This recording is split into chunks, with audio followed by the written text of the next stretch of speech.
Bonjour, je suis Catel Maître du site catel-maître.com.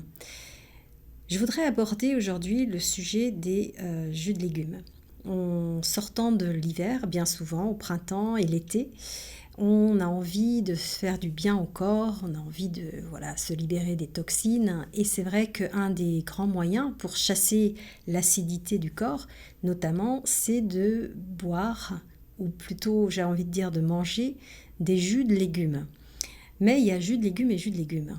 Et quand j'entends beaucoup de personnes me dire quel genre de légumes elles mettent dans leur jus, je me suis dit qu'il serait peut-être important de faire une vidéo à ce sujet-là, puisque j'ai remarqué qu'il y avait beaucoup plus de fruits dans leur jus de légumes que de légumes en réalité.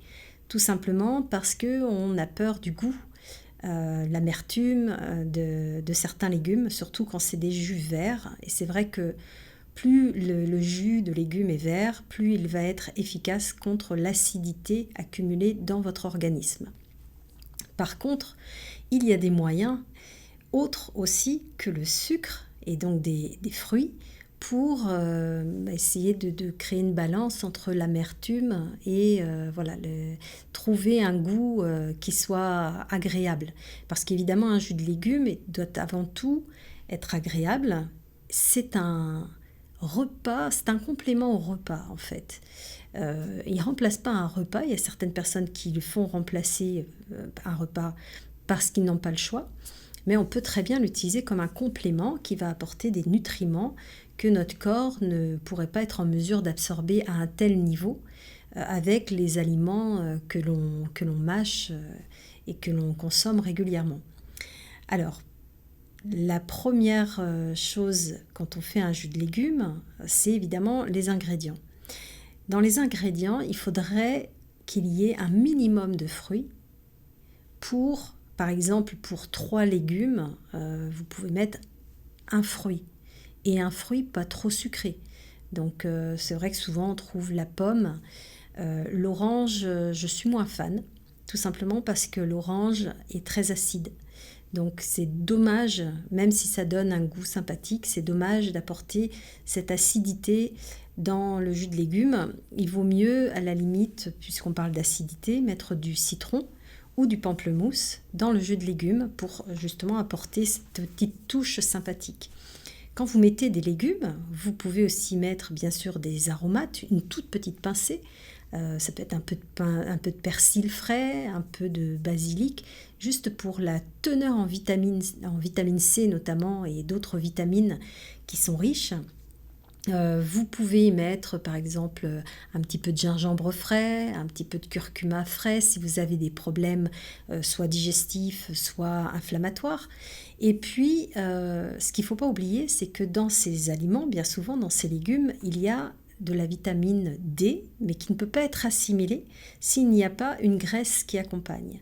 Et pour cette vitamine D qu'on peut trouver, eh bien, il faudrait rajouter par exemple, alors soit une purée d'oléagineux, comme certaines personnes font, des graines oléagineuses en 2-3 suffisent. Ça peut être aussi tout simplement par exemple de la noix de coco. Ça peut être un avocat que vous mettez en même temps que vos feuilles, par exemple, vos feuilles vertes. Donc il y a plein de moyens finalement d'arranger. Alors il faut savoir que l'avocat permet aussi de rééquilibrer le goût quand il y a trop d'amertume. C'est assez magique et ça donne une sorte de velouté qui est très sympathique pour votre jus de légumes. Vous avez aussi d'autres légumes qui peuvent aider, par exemple quand il y a trop d'amertume de verre, le fenouil peut aider à relever un petit peu ce goût et le rendre buvable. Bien évidemment, les carottes sont souvent très utilisées parce qu'elles ont un goût sucré naturellement, ou les betteraves qu'on va utiliser par exemple avec du pamplemousse, ça va très bien ensemble.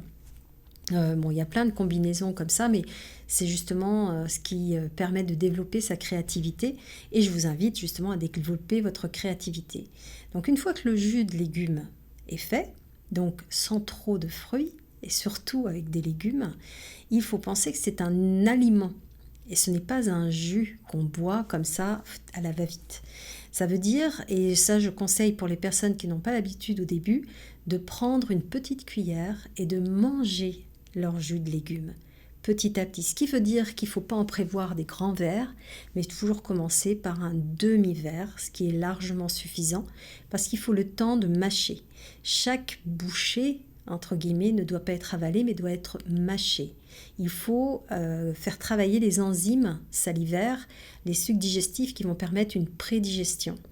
Ce sont des aliments, les personnes qui boivent d'un coup un verre entier de jus de légumes, se plie en deux ensuite pour certaines avec un gros mal de ventre en disant « c'est pas fait pour moi le jus de légumes ». Ça n'a rien à voir, c'est la façon de le manger. Et évidemment, on ne prend pas un jus de légumes et tout de suite on se met à manger derrière. Il faut laisser un peu de temps. Donc en règle générale, si on veut complémenter un repas, on va prendre le jus de légumes comme un apéritif entre guillemets une demi-heure avant le repas. Mais pensez que vous le mangez et vous ne le buvez pas. Ça, c'est très important. Et souvent d'ailleurs, en naturopathie, on dit toujours, on mange les liquides, mais on boit les solides. Parce que tout ce qui est solide doit se mâcher jusqu'à le rendre liquide afin de l'avaler. Et tout ce qui est liquide doit être insalivé, donc mâché, tourné plusieurs fois dans la bouche avant d'être avalé. Voilà, j'espère que cette vidéo vous aura été utile et je vous dis à très bientôt.